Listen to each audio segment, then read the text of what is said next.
যদি বিক্রয় মূল্য দ্বিগুণ হয় তবে তার লাভের 3 গুণের সমান হবে।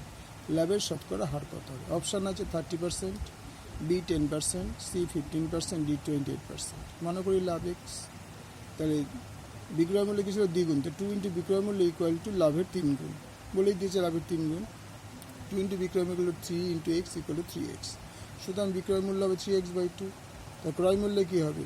বিক্রয় মূল্য থেকে লাভটা বাদ যাবে, তাহলে 3x/2 minus x equal to 3x minus 2x/2 equal to x/2।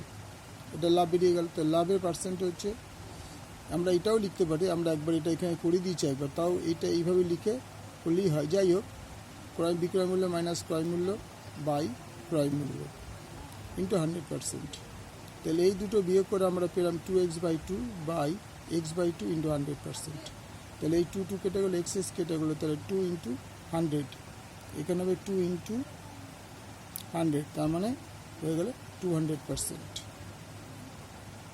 এটা আবার বলি যে 2x/2 ইন্টু 2/x, 2 কেটে গেলো, এক্স কেটে গেলো, এখানে 100%, তাহলে এখানে 2% লেখা ছিল, ভুল হচ্ছিলো, তাহলে এখানে 2 দিয়ে 100%, 100কে গুণ করলে 200%। ওকে, থ্যাংক ইউ।